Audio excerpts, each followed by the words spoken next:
Hello ನಮಸ್ಕಾರ ಎಲ್ಲರಿಗೂ. ನಾನು ನಿಮ್ಮ ಪ್ರೀತಿಯ ಕಲ್ಪನಾ ಮಾತಾಡ್ತಾ ಇದ್ದೀನಿ. ಎಲ್ಲರೂ ಹೇಗಿದ್ದೀರಾ? ಎಲ್ಲರೂ ಚೆನ್ನಾಗಿದ್ದೀರಾ ಅಂತ ಭಾವಿಸ್ತಾ ಇವತ್ತಿನ ವಿಡಿಯೋನ ಸ್ಟಾರ್ಟ್ ಮಾಡ್ತಾ ಇದ್ದೀನಿ. ಇವತ್ತು ತುಂಬಾ ಇಂಪಾರ್ಟೆಂಟ್ ವಿಷಯ ಅಂತಲೇ ಹೇಳ್ಬೋದು. ಈ ಇಂಪಾರ್ಟೆಂಟ್ ವಿಷಯ ಏನು ಎತ್ತ ಅಂತ ಅನ್ನೋದನ್ನು ನಿಮಗೆ ತಿಳಿಸ್ಕೊಡ್ತೀನಿ. ಆಲ್ರೆಡಿ ನೀವು ಥಂಬ್ನೇಲ್ ನೋಡಿ ನಿಮಗೆ ಗೊತ್ತೇ ಆಗಿದೆ ನಾನು ಯಾವುದ್ರದ್ದು ವಿಷಯ ಬಗ್ಗೆ ನಿಮ್ಮ ಜೊತೆ ಮಾತಾಡ್ತಾ ಇದ್ದೀನಿ ಅಂತ. ಸೊ ಇನ್ನೇನು ವರಲಕ್ಷ್ಮಿ ಹಬ್ಬ ಬಂತು. ಶ್ರಾವಣ ಅಂದ್ರೆ ನಮಗೆ ಒಂದಿಲ್ಲ ಒಂದು ಹಬ್ಬ ಶುರು ಆಗ್ತಾ ಇದೆ ಅಂತಲೇ ಅರ್ಥ. ಸೊ ಶ್ರಾವಣ ಬಂತು ಅಂದರೆ ಸಾಕು, ಮೇಲಿಂದ ಒಂದು ಲೈನಿಗಾಗಿ ಒಂದೊಂದು ಹಬ್ಬ ಬರ್ತಾನೆ ಹೋಗುತ್ತೆ. ದಸರಾ ಅಂತೆ, ದೀಪಾವಳಿ ಅಂತೆ, ಶ್ರಾವಣ ಮುಗಿಯುತ್ತೆ, ವರಲಕ್ಷ್ಮಿ ಹಬ್ಬ, ಪ್ರತಿ ಒಂದು ಹಬ್ಬ ಸ್ಟಾರ್ಟ್ ಆಗುತ್ತೆ. ಇನ್ನೇನು ಇವಾಗ ನಾಗರ ಪಂಚಮಿ ಹತ್ತಿರ ಬರ್ತಾ ಇದೆ, ವರಲಕ್ಷ್ಮಿ ಹತ್ತಿರ ಬರ್ತಾ ಇದೆ. ಆಲ್ಮೋಸ್ಟ್ ಆಗಿ ಎಲ್ಲರ ಮನೆಯಲ್ಲಿ ಕ್ಲೀನಿಂಗ್ ಪ್ರಿಪ್ರೇಷನ್ ಆಗಿರ್ಬೋದು, ಪ್ರತಿ ಒಂದು ಗ್ರೋಸರಿ ಐಟಮ್ಸು ಪ್ರತಿ ಒಂದು ತರೋದನ್ನು ಸ್ಟಾರ್ಟ್ ಮಾಡಿದ್ದೀರಾ ಅಂತ ನನಗೆ ಗೊತ್ತು. ಸೊ ಅದಕ್ಕೋಸ್ಕರ ಅಂತ ಇಲ್ಲಿ ನಾನು ತುಂಬ ಒಳ್ಳೆಯದು ಸಜೆಷನ್ ಮಾಡೋಕ್ಕೋಸ್ಕರ ಅಂತ ವಿಡಿಯೋ ಮಾಡೋಕ್ಕೆ ಅಂತ ನಿಮ್ಮ ಎದುರುಗಡೆ ಬಂದಿದ್ದೀನಿ. ಈ ವಿಡಿಯೋ ಏನು ಅಂತ ಫುಲ್ ಕಂಪ್ಲೀಟಾಗಿ ವಾಚ್ ಮಾಡಿ, ಯಾವುದೇ ಕಾರಣಕ್ಕೂ ಸ್ಕಿಪ್ ಮಾಡಬೇಡಿ.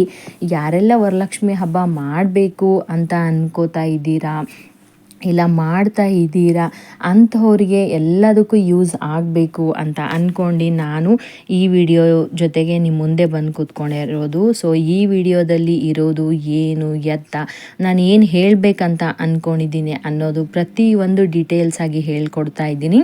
ಸೊ ಸ್ಕಿಪ್ ಮಾಡಬೇಡಿ. ಮುಂದೆ ಕೂಡ ಹೇಳ್ಕೊಂಡು ಹೋಗಲ್ಲ ಜಾಸ್ತಿ, ಯಾಕಂದರೆ ನಿಮಗೇನಾದರೂ ಗೊತ್ತಾಗಬೇಕು ಅಂದರೆ ಒಂದು 5 ನಿಮಿಷ ಪೇಷನ್ಸಿಂದ ನೀವು ತಿಳ್ಕೊಳ್ಳೇಬೇಕು.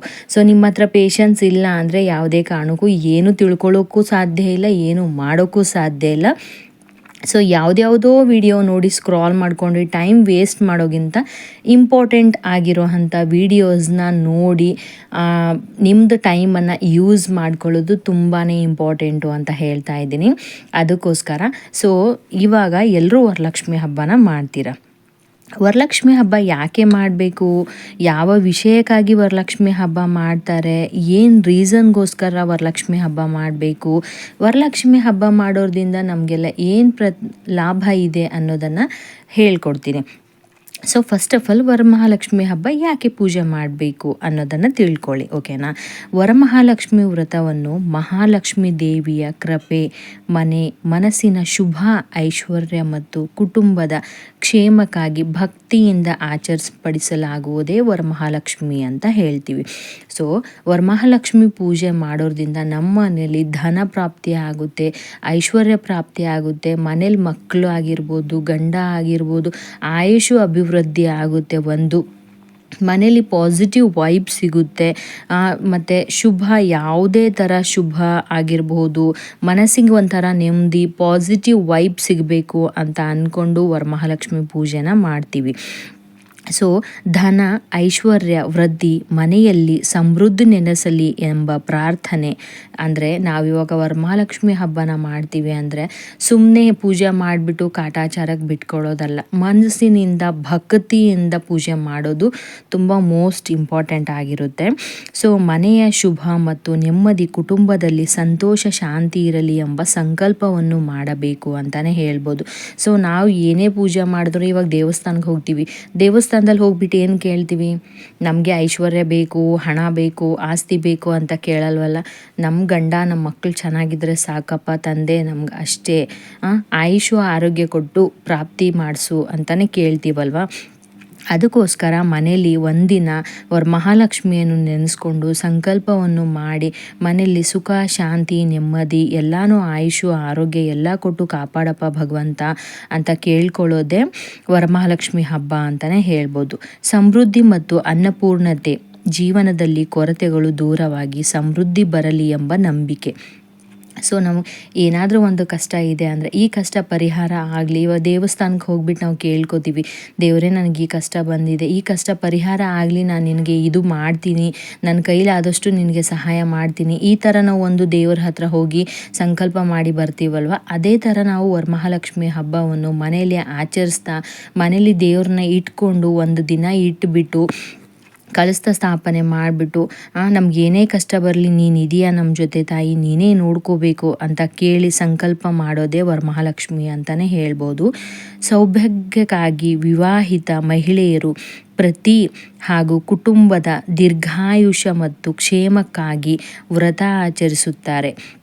ಸೊ ಇವಾಗ ಇದು ಆಷಾಢ ಮುಗ್ದೋಯ್ತು. ಶ್ರಾವಣ ಮಾಸದಲ್ಲಿ ಬರುವ ಪ್ರತಿಯೊಂದು ಶುಕ್ರವಾರ ಕೂಡ ತುಂಬ ಸ್ಪೆಷಲು. ಶ್ರಾವಣ ಸೋಮವಾರ ಸ್ಪೆಷಲ್ ಆಗಿರುತ್ತೆ. ಶ್ರಾವಣ ಶನಿವಾರ ಯಾರು ಸ್ವಲ್ಪ ಜನ ಶ್ರಾವಣ ಸೋಮವಾರ ಅಂತ ಆಚರಿಸ್ತಾರೆ, ಯಾರು ಸ್ವಲ್ಪ ಜನ ಶ್ರಾವಣ ಶನಿವಾರ ಅಂತ ಆಚರಿಸ್ತಾರೆ. ಸೊ ಅವ್ರವ್ರ ಮನೆ ದೇವರ ಅನುಕೂಲಕ್ಕೆ ತಕ್ಕಂಗೆ ಅವರು ವಾರನ ನಡ್ಸ್ಕೊಂಡು ಹೋಗ್ತಾರೆ. ಇವಾಗ ಒಬ್ಬರು ವಾರ ಸೋಮವಾರ ಇರುತ್ತೆ ಮನೆ ದೇವ್ರ ವಾರ, ಒಬ್ಬರು ವಾರ ಮಂಗಳವಾರ ಇರುತ್ತೆ, ಈ ಥರ ಎಲ್ಲ ಇರುತ್ತಲ್ವ. ಸೊ ಅದನ್ನು ಮಾಡಿಕೊಂಡು ಹೋಗ್ತಾರೆ. ಮನಸ್ಸಿಗೆ ಭಕ್ತಿ ಮತ್ತು ಧೈರ್ಯ, ಪೂಜೆ, ವ್ರತ ಮತ್ತು ಪ್ರಾರ್ಥನೆಯ ಮೂಲಕ ಮನಸ್ಸಿಗೆ ಶಾಂತಿ ದೊರೆಯುತ್ತದೆ. ಮುಖ್ಯವಾಗಿ ಇವೆಲ್ಲವೂ ಧಾರ್ಮಿಕ ನಂಬಿಕೆಗಳು. ಪೂಜೆ ಭಕ್ತಿಯಿಂದಲ್ಲ, ಭಕ್ತಿ ಮತ್ತು ಶ್ರದ್ಧೆಯಿಂದ ಮಾಡುವುದು ಮುಖ್ಯ. ಇವಾಗ ನೋಡಿ, ನಿಮಗೆ ದೇವರು ವರಮಹಾಲಕ್ಷ್ಮಿ ಮಾಡಬೇಕು ಅಂತ ಅಂದರೆ ನಿಮಗೆ ಅಷ್ಟು ಅಲಂಕಾರ ಮಾಡಬೇಕು, ಇಷ್ಟು ಅಲಂಕಾರ ಮಾಡಬೇಕು, ಅದನ್ನು ತಂದಿಡಬೇಕು, ಇದನ್ನು ತಂದಿಡಬೇಕು, ತುಂಬ ಕಾಸ್ಟ್ಲಿ ಆಗಿರುವಂಥ ಸೀರೆನ ತಂದಿಡಬೇಕು ಅನ್ನೋದಿದು ಎಲ್ಲನೂ ಏನೂ ಮ್ಯಾಟ್ರ್ ಆಗಲ್ಲ. ನಮಗೆ ಅನುಕೂಲ, ನಮ್ಮದು ಶಕ್ತಿ ಮೀರಿಬಿಟ್ಟು ನಮಗೆ ಎಷ್ಟು ಅನುಕೂಲ ಆಗುತ್ತೋ, ನೀವು ಏನೂ ಇಲ್ಲ ಬರೀ ಕಳಶ ಸ್ಥಾಪನೆ ಮಾಡಿದ್ರೂ ಕೂಡ ಆ ವರಮಹಾಲಕ್ಷ್ಮಿ ಒಲಿತಾಳೆ ಅಂತಲೇ ಹೇಳ್ಬೋದು. ಯಾವುದು 4 ಜನಕ್ಕೆ ತೋರಿಸೋಗೋಸ್ಕರ ಆಡಂಬರವಾಗಿ ಮಾಡೋ ಪೂಜೆ ಅಲ್ಲ ಇದು. ಭಕ್ತಿಯಿಂದ ಮನಸ್ಸಿಗೆ ಶಾಂತಿ, ನೆಮ್ಮದಿ ಸಿಗಲಿ ತಾಯಿ ಅಂತ ನಾವು ಪೂಜೆ ಮಾಡ್ಕೊಂಡು ಹೋದರೆ ಖಂಡಿತವಾಗ್ಲೂ ವರಮಹಾಲಕ್ಷ್ಮಿ ವರ ಕೊಟ್ಟೇ ಕೊಡ್ತಾಳೆ ಅಂತಲೇ ಹೇಳ್ಬೋದು. ಸೊ ನೀವು 10 ಜನರಿಗೆ ತಂದುಬಿಟ್ಟು ರಿಟರ್ನ್ ಗಿಫ್ಟ್ ಕೊಡೋದಾಗಿರ್ಬೋದು, ಅವ್ರಿಗೆ ಅದು ಕೊಟ್ಟು ಕಳಿಸ್ಬೇಕು, ಇದು ಅದೆಲ್ಲ ಏನೂ ಬೇಡ. ಮುತ್ತೈದಿ ಮನೆ ಬಾಗಿಲಿಗೆ ಬಂದಿರೋ ಮುತ್ತೈದಿನ ನೀವು ಎಲೆ ಅಡಿಕೆ ಒಂದು ಬಾಳೆಹಣ್ಣು ಇಟ್ಟು ಕೂಡ ನಮಸ್ಕಾರ ಮಾಡಿದರೆ ಸಾಕು, ಎಷ್ಟೋ ವೃದ್ಧಿ ಸಿಗುತ್ತೆ ಅವತ್ತಿನ ದಿನ ಅಂತಲೇ ಹೇಳ್ಬೋದು. ಸೊ ತುಂಬ ಇಂಪಾರ್ಟೆಂಟ್ ಆಗಿರೋ ಮಾಹಿತಿನ ಕೊಟ್ಟಿದ್ದೀರ. ಯಾರಾದರೂ ವರಮಹಾಲಕ್ಷ್ಮಿ ಮಾಡಬೇಕು ಬಟ್ ನನಗೆ ಅನುಕೂಲ ಇಲ್ಲ, ನಾನು ಹೇಗೆ ಮಾಡಲಿ ಅಂತ ಕೊರಗ್ತಾ ಇದ್ದೀರಾ ಅನ್ನೋ ಥರ ಇದ್ದರೆ ಯಾವುದೇ ಕಾರಣಕ್ಕೂ ಕೊರಗೋಕ್ಕೆ ಹೋಗಬೇಡಿ. ನಿಮಗೆ ಶಕ್ತಿ ಮೀರಿಬಿಟ್ಟು ನೀವು ಒಂದು ಕಳಶ ಸ್ಥಾಪನೆ ಮಾಡಿ 1-2 ಬ್ಲೌಸ್, ನಿಮಗೆ ಸೀರೆ ತೊಗೊಳೋಕ್ಕೂ ಆಗಲ್ಲ ಅನ್ನೋ ಸಿಚುವೇಶನ್ ಇದ್ದರೆ 1-2 ಬ್ಲೌಸ್ ಫೀಸನ್ನು ಇಟ್ಟುಬಿಟ್ಟು ನೀವು ಪೂಜೆ ಮಾಡ್ಕೊಂಡು ಹೋದ್ರೂ ಅಷ್ಟೇ ಸಾಕು, ವರಮಹಾಲಕ್ಷ್ಮಿ ಒಲ್ದು ಬಿಡ್ತಾಳೆ ಅಂತಲೇ ಹೇಳ್ಬೋದು. ಸೊ ಯಾವುದೇ ಕಾರಣಕ್ಕೂ ಅದು ಮಾಡಬೇಕು ಇದು ಮಾಡಬೇಕು ಅಂತ ಅನ್ನೋದು ರೈಟ್ಸು ರೂಲ್ಸ್ ಆಗಿರ್ಬೋದು ಯಾವುದೇ ಥರ ಇಲ್ಲ. ನಮ್ಮ ಮನಸ್ಸಿಗೆ ಹೊಂದೋ ಥರ, ನಮ್ಮ ಮನಸ್ಸಿಗೆ ಯಾವ ಥರ ನೆಮ್ಮದಿ ಸಿಗುತ್ತೆ ಪೂಜೆ ಮಾಡಿದರೆ ಅದನ್ನು ನೋಡಿಬಿಟ್ಟು ನಾವು ಆ ಪೂಜೆನ ಮಾಡ್ಕೊಂಡು ಹೋಗಬೇಕು ಅಂತ ಹೇಳ್ತಾ ಇರೋದು. ಸೊ ಇವಾಗ 21ನೇ ತಾರೀಕು ವರಮಹಾಲಕ್ಷ್ಮಿ ಇದೆ. ಸೊ ಯಾರೆಲ್ಲ ಮಾಡಬೇಕಂತ ಇದ್ದೀರಾ ಮಾಡ್ಕೊಳ್ಳಿ, ತುಂಬ ಒಳ್ಳೆಯದಾಗುತ್ತೆ. ನೀವೇನಾದರೂ ಒಂದು ಸಂಕಲ್ಪನ ಇಟ್ಬಿಟ್ಟು ನನಗೆ ಈ ಸಂಕಲ್ಪ ನೆರವೇರಿಸು ತಾಯಿ, ನಾನು ಪ್ರತಿ ವರ್ಷವೂ ನಿನಗೆ ವರಮಹಾಲಕ್ಷ್ಮಿ ಪೂಜೆ ಮಾಡ್ತೀನಿ, ನನಗೆ ಎಷ್ಟು ಚೆನ್ನಾಗಿಡ್ತೀಯೋ ಅಷ್ಟೇ ಒಳ್ಳೆ ರೀತಿಯಿಂದ ನಾನು ಮುಂದೆ ಕೂಡ ನಿನಗೆ ಪೂಜೆ ಮಾಡ್ಕೊಂಡು ಹೋಗ್ತೀನಿ ಅಂತ ಒಂದು ಸಂಕಲ್ಪನ ಮಾಡಿಬಿಟ್ಟು ನೀವು ಪೂಜೆನ ಸ್ಟಾರ್ಟ್ ಮಾಡಿದ್ರೆ ಅಂದರೆ ಖಂಡಿತವಾಗ್ಲೂ ವರಮಹಾಲಕ್ಷ್ಮಿ ತಾಯಿ ನಿಮಗೆ ಅನುಗ್ರಹ ಕೊಟ್ಟೇ ಕೊಡ್ತಾಳೆ. ಸುಖ, ಶಾಂತಿ, ನೆಮ್ಮದಿ, ಆಯುಷು, ಆರೋಗ್ಯ ಎಲ್ಲವನ್ನು ಪ್ರಾಪ್ತಿ ಮಾಡ್ತಾಳೆ ಅಂತಲೇ ಹೇಳ್ತಾ ಇರೋದು. ಸೊ ಇವತ್ತು ನೋಡಿದ್ರಲ್ವಾ, ಇವತ್ತು ವರಮಹಾಲಕ್ಷ್ಮಿ ಹಬ್ಬ ಯಾಕೆ ಮಾಡಬೇಕು, ಅದರಿಂದ ಏನೇನು ಉಪಯೋಗ ಇದೆ ಅಂತ ತಿಳ್ಕೊಂಡ್ರಲ್ವಾ. ಸೊ ನಾಳಿನ ವಿಡಿಯೋದಲ್ಲಿ ವರಮಹಾಲಕ್ಷ್ಮಿ ಹಬ್ಬಕ್ಕೆ ಬೇಕಾಗಿರೋವಂಥ ಸಾಮಗ್ರಿಗಳು ಏನು, ಅದಕ್ಕೆ ಏನೇನೆಲ್ಲ ವಸ್ತು ಬೇಕಾಗುತ್ತೆ, ಯಾವ ರೀತಿ ಪೂಜೆ ವಿಧಾನ ಮಾಡ್ಕೊಂಡು ಹೋಗಬೇಕು ಅನ್ನೋದನ್ನು ಪ್ರತಿಯೊಂದು ಡೀಟೇಲ್ ಆಗಿ ಮುಂದಿನ ವಿಡಿಯೋದಲ್ಲಿ ಶೇರ್ ಮಾಡ್ತೀನಿ. ಯಾರಾದರೂ ನನ್ನ ಚಾನಲ್ನ ಸಬ್ಸ್ಕ್ರೈಬ್ ಆಗಿಲ್ಲ ಅಂದರೆ ಪ್ಲೀಸ್ ಸಬ್ಸ್ಕ್ರೈಬ್ ಆಗಿ ಅಂತಲೇ ಕೇಳೋದು. ಸೊ ನಂದು ವಿಡಿಯೋ ಎಲ್ಲ ಇಷ್ಟ ಆಗುತ್ತೆ ಅಂತ ಅಂದ್ಕೊಂಡಿದ್ದೀನಿ. ಕಾಮೆಂಟ್ ಹಾಕಿ ಪ್ರತಿಯೊಂದು ಇನ್ಫಾರ್ಮೇಷನ್ನ ಕೊಡ್ತೀನಿ ನಿಮಗೆ, ತುಂಬ ಒಳ್ಳೆಯದಾಗಿ ಇನ್ಫಾರ್ಮೇಷನ್ ಕೊಡ್ತೀನಿ. ಹೌದು, ತುಂಬ ಅಂದರೆ ತುಂಬ ವೀಡಿಯೋಸ್ದಲ್ಲಿ ಒಬ್ಬರೊಬ್ಬರು ಒಂದೊಂದು ಡಿಫ್ರೆಂಟಾಗಿ ಹೇಳ್ತಾರೆ. ಬಟ್ ಒಬ್ಬರೊಬ್ಬರು ಒಂದೊಂದು ಡಿಫ್ರೆಂಟಾಗಿ ಹೇಳ್ತಾರೆ ಅಂದರೆ ಆ ಅನುಕೂಲಕ್ಕೆ ನಾವು ಮಾಡ್ತೀವಿ ಅನ್ನೋದಿಲ್ಲ.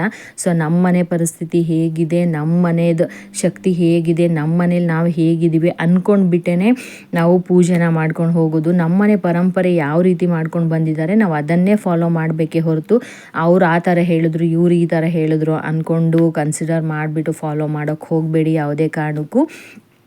ಸೊ ಇಷ್ಟು ಹೇಳ್ತಾ ನನ್ನ ವಿಡಿಯೋನ ಮುಗಿಸ್ತಾ ಇದ್ದೀನಿ. ಸೊ ಮುಂದಿನ ವಿಡಿಯೋದಲ್ಲಿ ವರಮಹಾಲಕ್ಷ್ಮಿಗೆ ಬೇಕಾಗಿರೋ ಸಾಮಗ್ರಿ ಎಲ್ಲನೂ ತಿಳಿಸ್ಕೊಡ್ತೀನಿ, ಸ್ಟೆಪ್ ಬೈ ಸ್ಟೆಪ್ಪು ಯಾವ ರೀತಿ ಮಾಡ್ಕೊಂಡು ಹೋಗಬೇಕು ಅನ್ನೋದು ಕೂಡ ತಿಳಿಸ್ಕೊಡ್ತೀನಿ. ಸೊ ಎಲ್ಲರೂ ಮರಿದೇ ಫಾಲೋ ಮಾಡೋದನ್ನು ಮರಿಬೇಡಿ.